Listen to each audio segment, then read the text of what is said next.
Penyakit virus corona atau COVID-19 adalah penyakit menular yang disebabkan oleh virus SARS-CoV-2. Sebagian besar orang yang tertular akan mengalami gejala ringan hingga sedang dan akan pulih tanpa penanganan khusus. Namun, sebagian orang akan mengalami sakit parah dan memerlukan bantuan medis.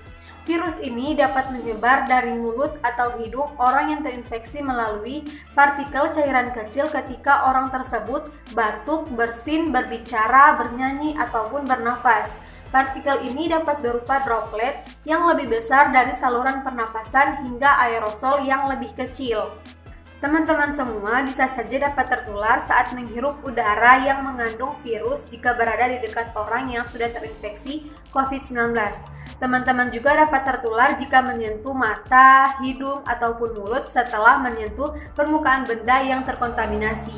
Virus lebih mudah menyebar di dalam ruangan dan di tempat ramai. Kemudian untuk program pencegahannya sendiri, kami dari kelompok mengambil satu program yang sudah berjalan, yaitu dengan menerapkan 5M. Yang pertama dengan mencuci tangan.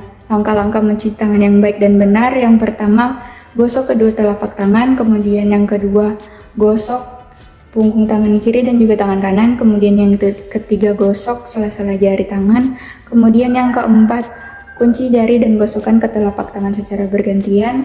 Kemudian yang kelima, gosok ibu jari tangan kiri dan juga tangan kanan. Kemudian yang keenam, rapatkan jari dan gosokkan ke dalam telapak tangan kiri dan juga kanan. Kemudian yang terakhir, bersihkan kedua pergelangan tangan secara memutar dan setelah itu keringkan. Yang kedua, menggunakan masker dua lapis. Di lapisan pertama ada masker medis dan di lapisan kedua ada masker kain. Jangan pernah menggunakan masker kain di lapisan pertama dan kedua dan juga masker medis di lapisan pertama dan kedua. Dan jangan juga menggunakan masker berbahan scuba.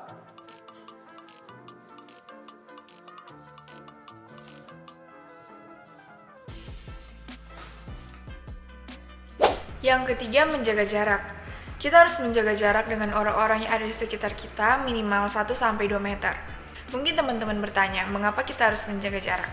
Karena dengan menjaga jarak ini, kita mampu mengurangi dan mencegah peluang penularan COVID-19 yang lebih besar.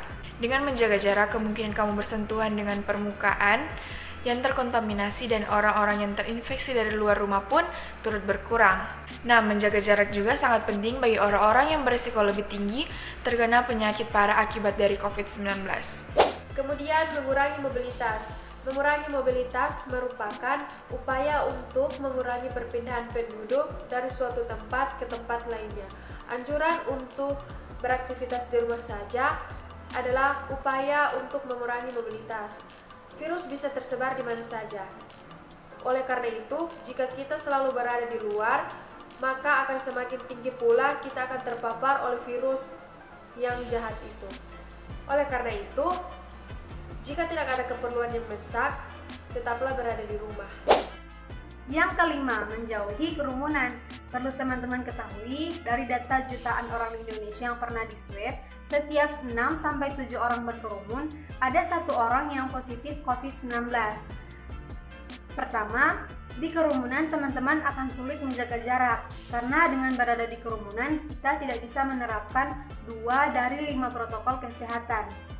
Yang kedua, perlu teman-teman sadari bahwa di tengah kerumunan ada banyak orang yang tidak menerapkan protokol kesehatan dengan benar. Mungkin mereka menggunakan masker, tapi masker yang digunakan tidak sesuai standar sehingga bisa menulari maupun mudah tertular oleh virus dari orang lain. Banyak juga orang yang melepas masker saat makan di kerumunan, menurunkan masker saat bicara, memakai masker tidak menutupi hidung. Ketentuan-ketentuan yang sudah saya sebutkan tadi mungkin berlebihan, tapi dengan teman-teman menjauhi kerumunan, teman-teman bisa melindungi sahabat, keluarga dari penyakit COVID-19.